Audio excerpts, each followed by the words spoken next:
走最深的海洋，到那最高高的山，万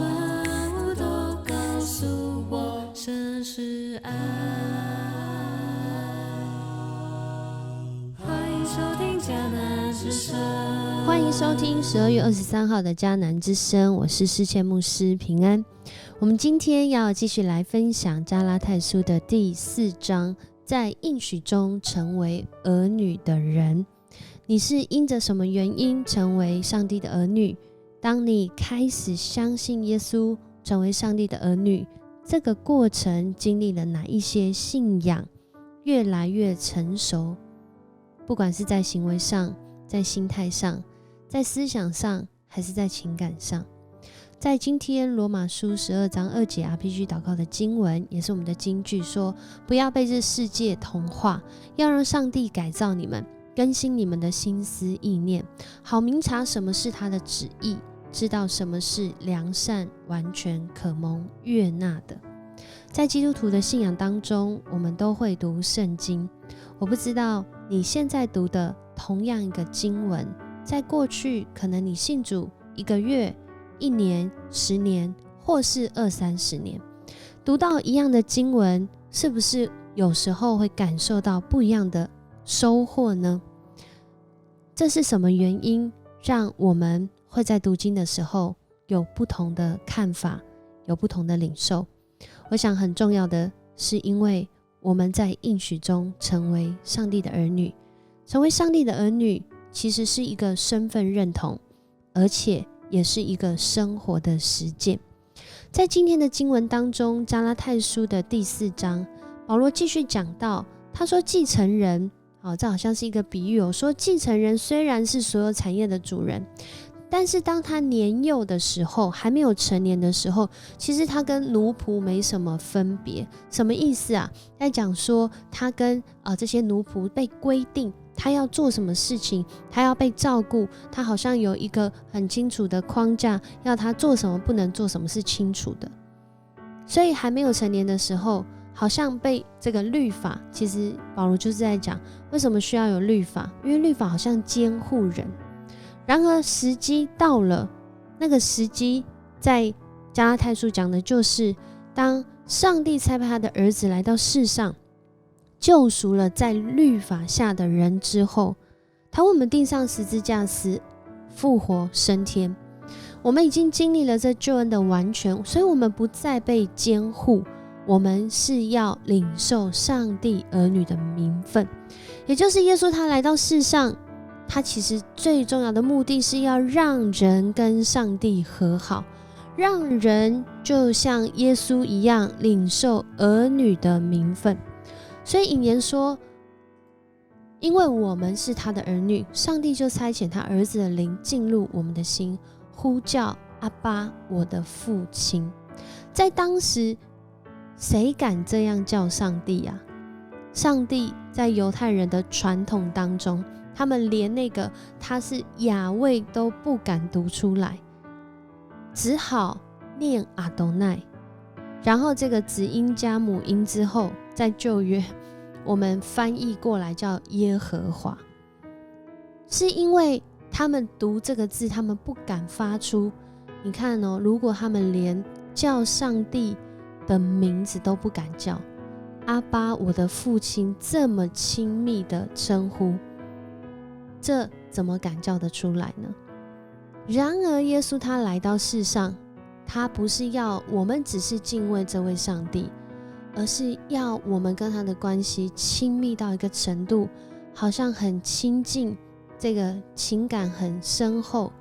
很亲密的敢叫阿爸，我的父亲。所以在这里今天的经文其实他讲到，我们不在这个法律之下继续当奴仆，而是领受儿女的位分。领受儿女的位分其实目的是要继承产业。继承产业不只是享有这些产业特权，更多是要去经营这个产业。所以保罗在这里就更多了提醒这些加拉太的基督徒，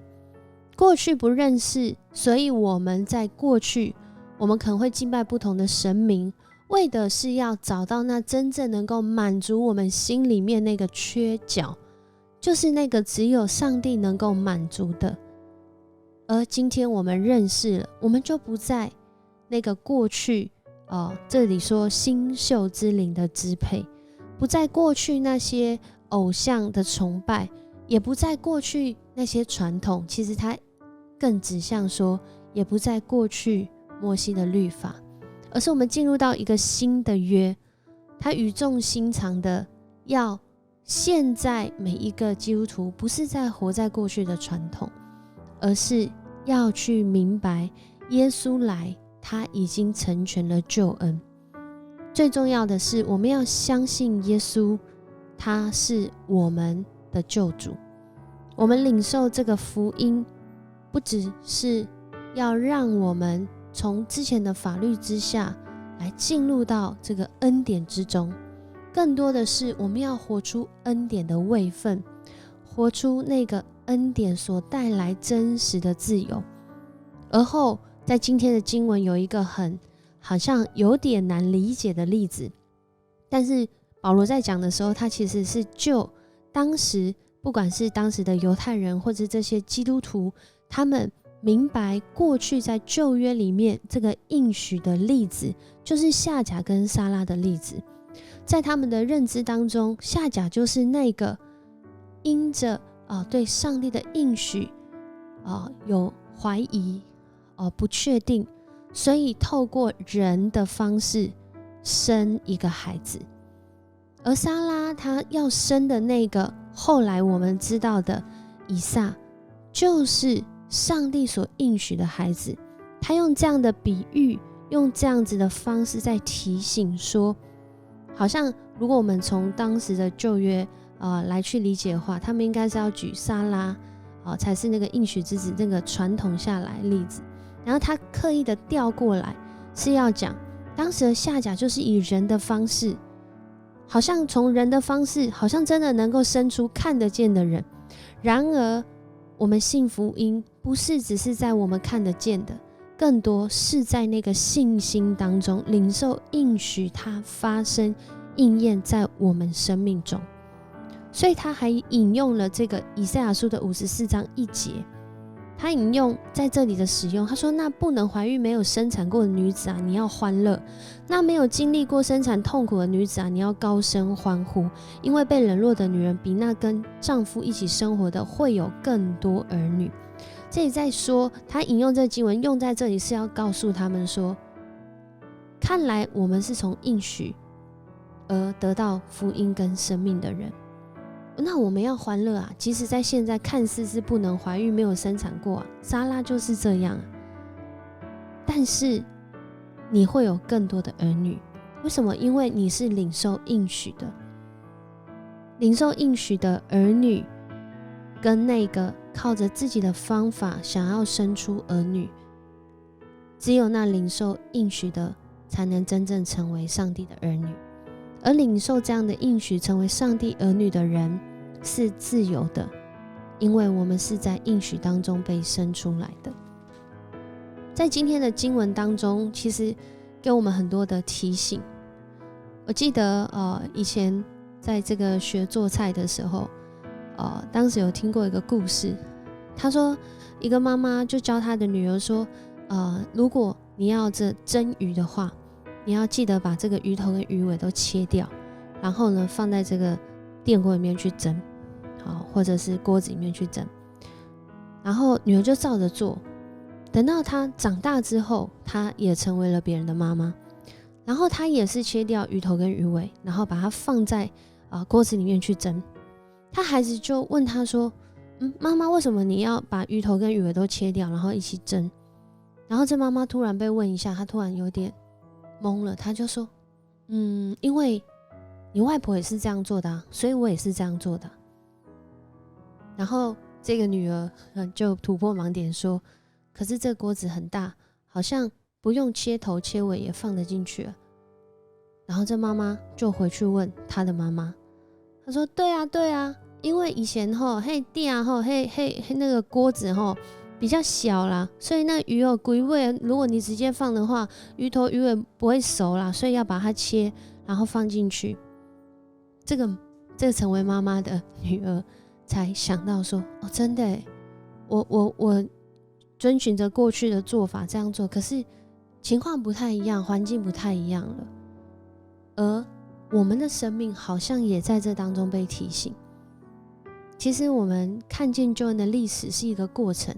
就好像我们的信仰，可能一刚开始，你是因为什么原因，你有一个需要，你来到上帝的面前，上帝好像听到你的需要，他满足了这个需要，他赐福给你，甚至透过身边的人祝福你。但是真实的信耶稣，不只是有求必应而已，甚至有时候求，我们会得到完全不一样的回应。所以我们要来默想，信耶稣跟信入耶稣会有什么样不一样？那是一个什么样的过程？我解释一下，信耶稣就是我相信，信入耶稣是我相信耶稣不仅是在一个对象，我去相信他，我去敬拜他，更是在我的生命中每一天都有耶稣与我同在，他带领我，他提醒我，他就像今天经文说，耶稣之灵来帮助我，让我能够明白我的生命是要长大成熟的。我过去是被监护的，然而我今天在圣灵的带领当中被提醒的。而另外一个提问，之前牧师想问的是，如今的我们在上帝面前的身份认同是什么呢？很多的时候我们会想要透过服事，透过奉献，透过有没有准时参加礼拜，透过有没有参与小组，透过有没有关怀弟兄姐妹，来表达我们是上帝的儿女。除此之外还有没有其他的？那更深刻更深层的，即使当这些事情可能有一天没有办法发生，可能我们生病的时候，我们不方便出门的时候，我在上帝面前的身份认同会改变吗？那真正让我成为上帝儿女的原因是什么呢？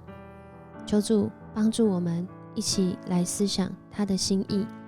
他的心意是要我们成为儿女。我们一起来祷告。